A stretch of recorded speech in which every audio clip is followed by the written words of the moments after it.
한 가지 무서운 것 중에 하나가 지금 AI, 뭐 챗 GPT, 뭐 여러 가지 있습니다. 편하죠. 뭐 내비게이션이 처음 나왔을 때만 해도 편했죠. 옛날엔 이런 지도책을 보면서 찾아다니고 그랬는데 이제는 뭐 누르는 게 아니라 말로 어디 가자 모르고 촥 해서 나오잖아요. 편해졌습니다. 근데 그게 과연 편해진 건가? 아니면 우리가 이제는 내비 차 운전할 때 내비게이션은 거기서 하라는 대로 쫓아가는 내가 로봇이 된 것 같아요. 뭐 여기서 잠시 후 뭐 좌회전 뭐 어쩌고 좌회전 뭐 이러고 가거든요. 근데 이제 점점 더 힘들어졌죠. 인공지능 시대가 뭐 다가왔던 거예요. 독일의 한 교회에서 그 예배 시간에 AI 인공지능으로 작성된 설교문을 그 화면에 아바타, 목사님 아바타가 뭐예요? 화신이라고 그러죠. 그건 저 어디 인도의 그 힌두교 그쪽에서 나온 거 화신, 아바타. 우린 지금은 아바타가 영화가 생각나죠. 근데 사실은 그게 뭐죠? 거기에 그 용어예요. 힌두교 아바타, 화신이에요. 그러니까 본체가 아닌 껍데기를 아바타로 여기다 목사님 아바타를 띄우고 그리고 AI가 작성한 설교문으로 설교를 했습니다. 반응이 어땠을 것 같아요? 이게 참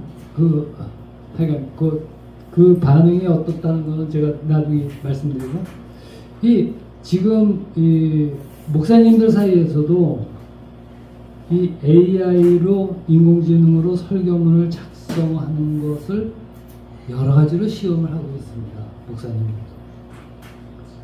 뭐 본문 주고 뭐 이걸로 그러니까 자세하게 이제 그걸 하는 거죠. 뭐 예문을 뭐 1개나 2개 정도 해갖고 뭐 어쩌고 이렇게 하면은 쫙 나온답니다. 근데 그걸 보면은 그럴싸하대요. 안 그렇겠습니까? 그럴싸하다는 거예요. 지식이나 정보를 얻는 데는 유용합니다. 왜?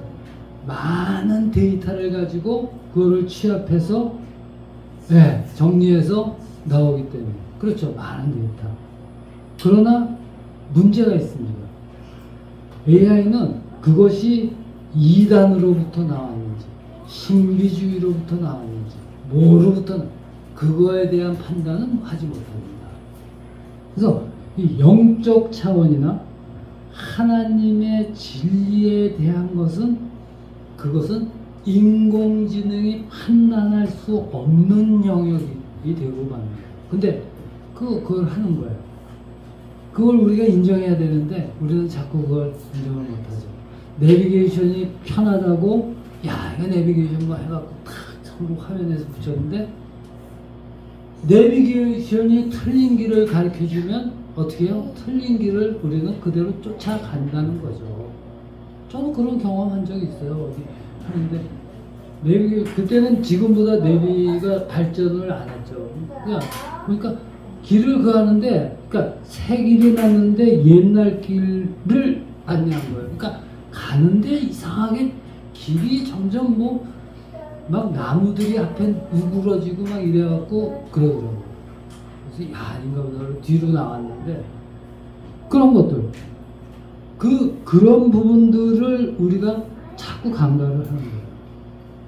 그러니까 독일에서 그 실험한 AI로 작성한 설교문을 아바타가 설교했을 때 회중들의 교인들의 반응이 어땠겠어요? 어땠을 것 같아요? 감동이나 뭐 그랬을 것 같아요? 아니요.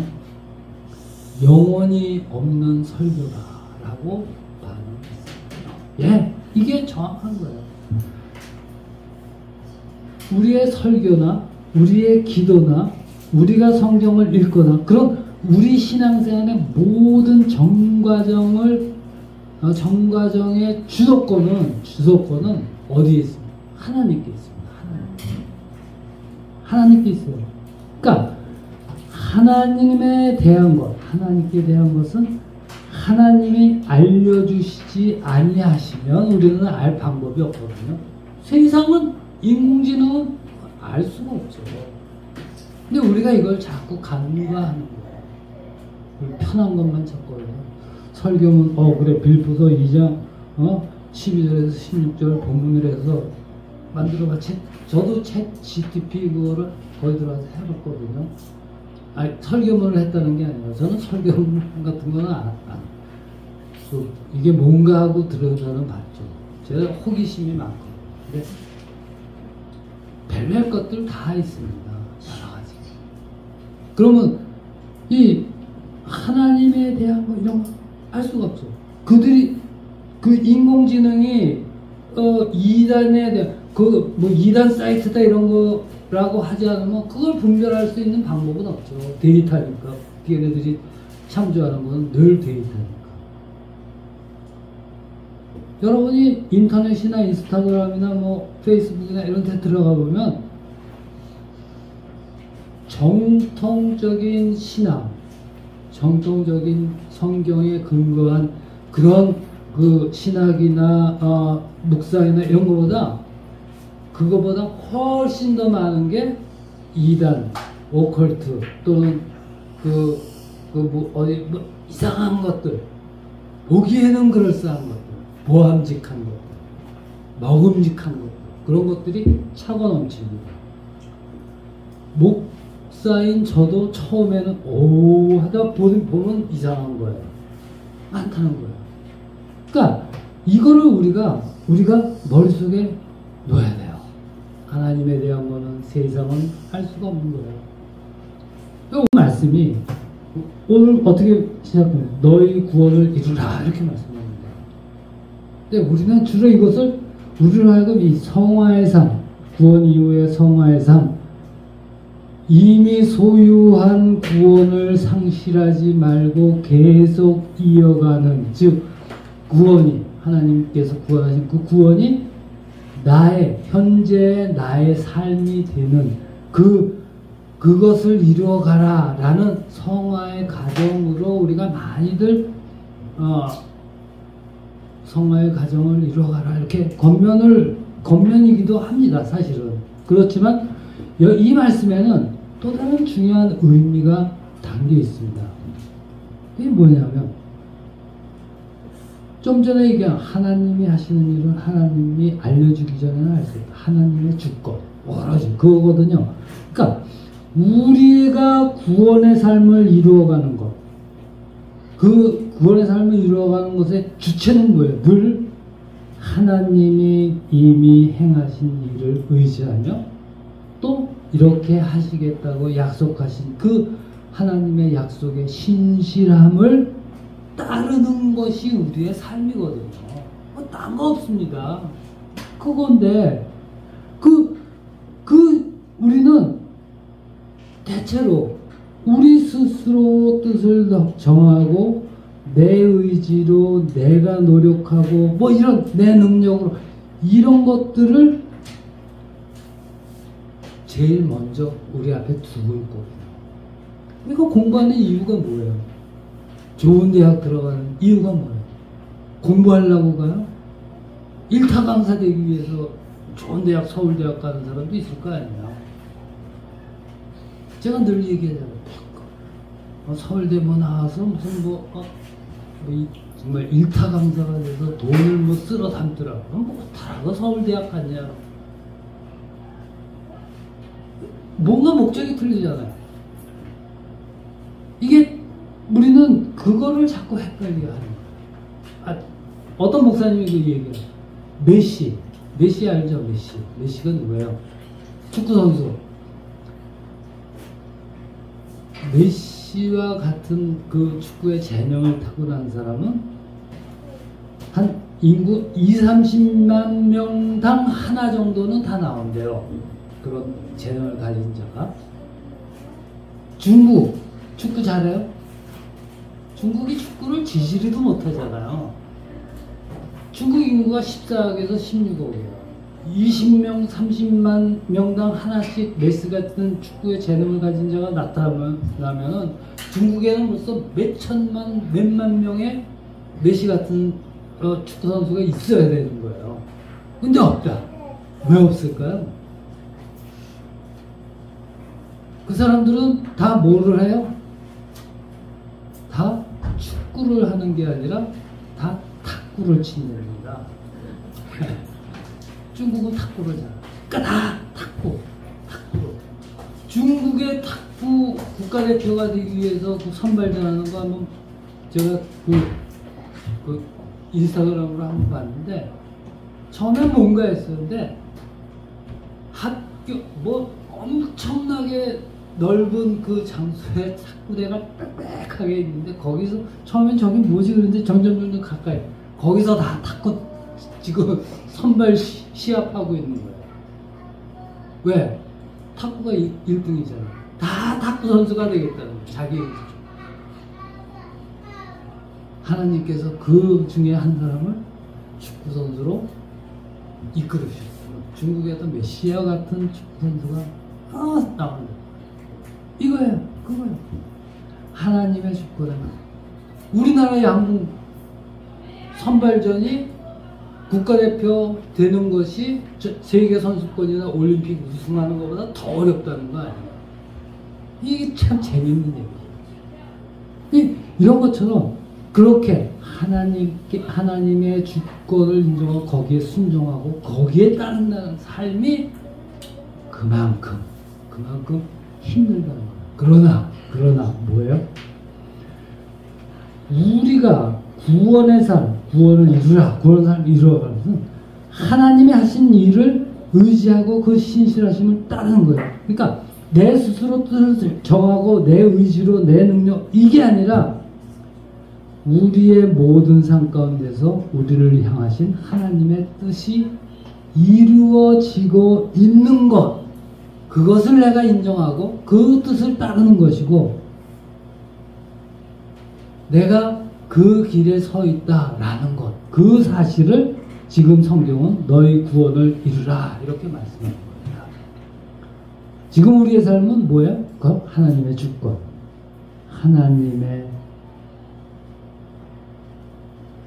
인도하심 하나님의 주권을 우리가 어떻게 해요? 순수하게 인정하고 있는 것입니다. 지금 우리의 삶이. 그래서 구원을 이루려는 그런 우리가 가져야 될 삶의 태도가 뭐예요? 오늘 말씀에서는 두렵고 떨림으로 너희 이렇게 말씀하잖아요. 이 두렵고 떨림이라는 게 하나님의 징계와 심판과 견책과 그것을 두려워하라는 말이 아닙니다. 우리가 두려워해야 되는 것은 우리는 하나님의 사랑에서 벗어나는 것을 두려워해야 되는 거야. 하나님의 사랑에서. 인간 세상에서도 사랑에 빠지면 뭐든지 다 하잖아요. 뭐든지 다. 어느 정도까지 해요? 사랑에 빠지면 하늘에서 별을 따다 하늘에서 달을 따다 두 손에 담아들인대잖아요. 그게 인간의 사랑이거든요. 뭐니 다. 그러니까 주를 사랑하는 우리는 주를 섬기는 그 일을 우리 마음의 손으로 품고 살아가야 하는 거예요. 아멘. 이게 우리의 삶이거든요. 근데 그것을 우리는 늘 그렇게만 내가 하나님을 사랑해서 이렇게 헌신하고 아니요. 바꿔보세요. 우리를 사랑하시는 하나님께서도 역시 그러하시다는 거거든요. 근데 우리를 향하신 하나님의 사랑은 내가 나 하나님 사랑해요 하는 그 사랑과는 비교할 수도 없잖아요. 그러니 무엇이든지 다 하시려던 그 하나님의 사랑이 얼마나 대단하겠습니까? 이렇게 하면 뭐예요? 결국 구원을 이루어가는 것도 결국은 우리 힘으로 하는 게 아니다. 이렇게 되는 겁니다. 사실상 우리가 할 수 있는 거 아무것도 없어요. 그럼 로봇처럼 살아가요? 아니요. 그건 다 하나님께서 이루시는 것이지만 그러나 어떻게 해요? 우리가 해야 될 게 뭐예요? 두렵고 떨림으로 하나님의 사랑에서 벗어날까? 이것을 우리는 늘 살펴봐야 되는 거죠. 그리고 이어지는 말씀이 뭐예요? 너희 안에서 행하시는 이는 하나님이시니 자기의 기쁘신 뜻을 위하여 너희에게 소원을 두고 행하게 하시나. 이렇게 돼요. 이게 참 의미심장한 말씀 중에 하나예요. 하나님의 사랑이 얼마나 대단하신지 우리가 다시 한번 볼 수 있는데, 우리에게 소원을 두고 행하게 하신다. 이게 무슨 의미냐? 우리 한번 사도 바울의 생애를 우리가 한번 추적해 보면, 그 고린도전서 15장 10절에서 사도 바울이 고백하는 내용이 있습니다. 내가 나된 것은 하나님의 은혜로 된 것이니, 그러면서 내가 모든 사도보다 더 많이 수고하였으나 내가 한 것이 아니요 오직 나와 함께 하신 하나님의 은혜로다. 이렇게 고백하거든요. 모든 사도보다 더 많이 수고하였다. 그리고 동시에 그 모든 일은 내가 한 것이 아니요 오직 나와 함께 하신 하나님의 은혜다. 이렇게 봅니다. 사도 바울이 어떻게 해요? 어떻게 바울이 사도가 됐어요? 다메섹 도상에서 예수 그리스도를 믿는 자들을 어떻게 해요? 붙잡아 가려고, 아니면 말하자면 처치하려고 가다가 다메섹 도상에서 주님을 만나는, 그의 생애가 완전히 바뀐 거야. 그의 전 생애가 이제 복음 전도에 바쳐있어요. 엘리트에서 그것을 대충 추적하는, 바울의 생애를 추적하는 그런 것들을 보면 20몇 살, 그쪽에 수도 리마, 하여간 거기까지 이어지는 그 정도의 길을 다녔다는 거예요. 어떻게? 30년 동안, 대체로 한 30년에서 30년 동안. 신약 성경에, 신약 성경이 발음이 이상해지는 게 치매의 촉이라고 그러는데 걱정되네요. 신약 성경 몇 권이에요? 제이야. 이게 내가 이렇게 깜짝치기를 하면 잠이 27권이죠. 거기에 반 정도가, 반이 바울 서신으로 구성됐죠. 하나님께서 그렇게 들어쓰신 거예요. 이 사도 바울의 직업이 뭘까요? 예? 예, 텐트 장인이에요. 사도 바울은 선교를 그렇게 열심히 하면서도 자기의 직업을 놓지 않았습니다. 왜? 교회에 비용을 청구하지 않기 위해서 선교 비용을 청구하고 그렇게 살았어요. 정말 자랑할 만하죠. 네, 그렇게 이 놀라운 사역이죠. 정말 놀라운 사역, 세상을 바꾼 일입니다. 그러니까 기독교 문화를 바탕으로 하는 그런 그 산업의 기반 자체를 사도 바울이 바꿔버렸어요. 그래서 서구가 기독교 문화를 바탕으로 하는 산업으로 완전히 변했잖아요. 그렇게 돼서 내려왔습니다. 이게 이거거든요. 그러니까 하나님만을 의지하는 자를 통하여 드러나는 이 하나님의 은혜와 하나님의 능력은 정말로 놀라운 일을 이루어냅니다. 바꿔 말하면 하나님의 주권적 은혜의 능력, 하나님의 역사는 언제나 겸손하게 하나님 주권적 은혜를 온전히 의지하는 자를 통하여 발휘되고, 강력한 에너지가 발휘되고 세상을 변화시키는 그런 일을 만들어내는 거예요. 우리 인간의 역사를 쭉 보세요. 기독교가 구원했나? 정말로 많은 변화들이 있었죠. 그게 늘 인류의 어떤 변화의 근간에 하나님의 행하심이 있었다는 거예요. 그러니까 오늘 본문은 그래서 뭐라고 해요? 하나님은 우리에게, 하나님을 믿는 우리에게 자기의 소원을 두고, 그분 자신의 소원을 두고 계신다. 이렇게 말씀하세요. 소원을 두고 계실 뿐만 아니라 행하게 하신다 이렇게 하는 거잖아요. 행하게 하신다 이게 뭐예요? 뭐 히라버로 에르곤 이렇게 된다고 그럽니다. 에너지, 우리가 얘기하는 에너지의 그 어원이에요. 에르곤. 거기서 나와요. 그러니까 이걸 다시 말하자면 하나님은 우리에게 소원을 두고 그렇게 바라실 뿐만 아니라 그 소원을 실천하도록 행하도록 우리에게 뭐를 공급해서요? 에너지를 공급해 주시는 겁니다. 그러니까 우리가 나의 만족, 내 자기의 만족, 나의 그런 삶을 벗어나서 하나님의 주권적이고 전능하신 은혜에 전적으로 의지하면 어떻게 된대요? 우리는 결국 하나님의 주권적 은혜와 주권적 능력의 인도하심과 도우심을 받아 강력한 에너지를 발휘하고 놀랍고 아름다운 정말 그런 결실을 맺게 된다는 것입니다. 이게 역사적으로도 사실은 증명이 된 거거든요.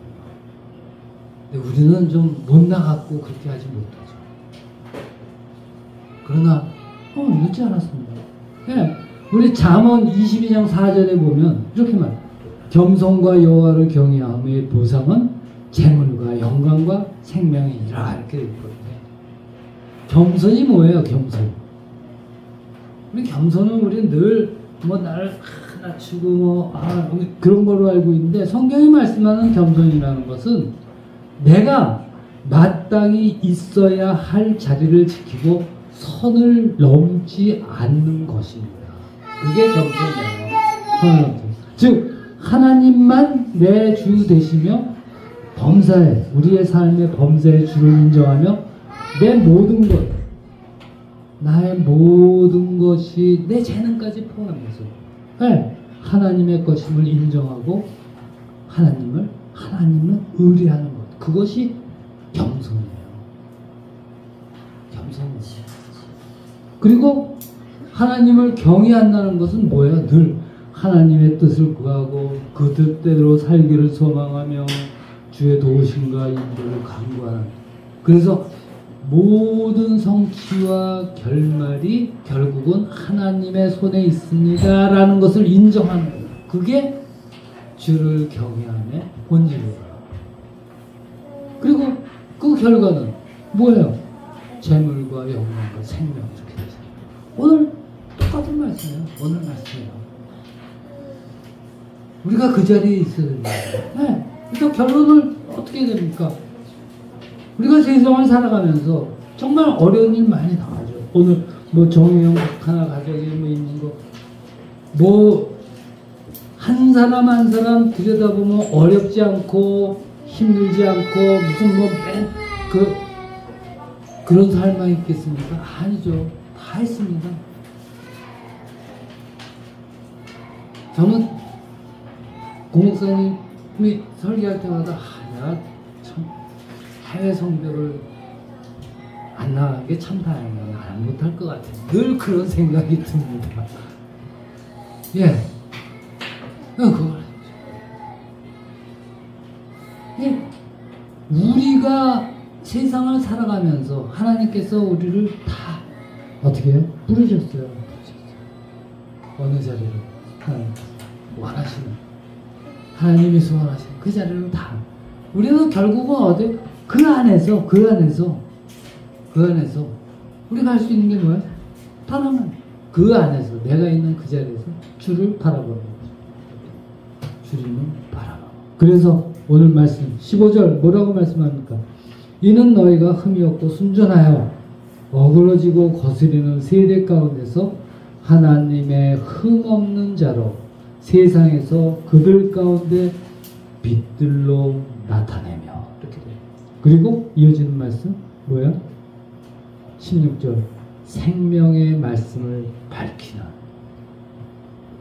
그 자리에 있는 것입니다.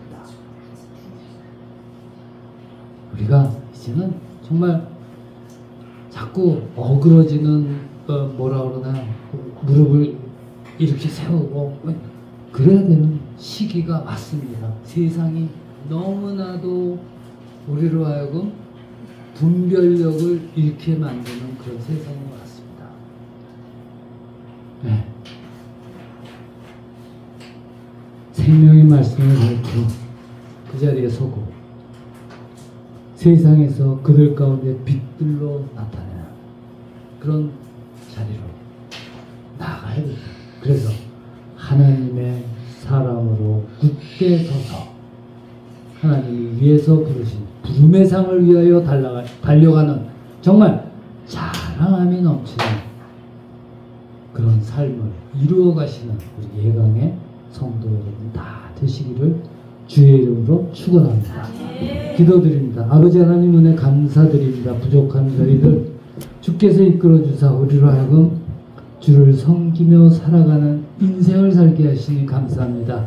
아버지 하나님 우리는 부족하고 어리석고 늘 넘어지고 또한 포기하기 쉬운 그런 연약한 성정을 가지고 있사오니 아버지여 강하게 이끌어 주시고 우리로 하여금 주를 바라보는 그 신앙의 눈이 더욱더 밝아져서 오직 주만 바라보며 주께서 이끄시는 그 손길을 붙잡고 오직 주를 향하여 나아가는 그런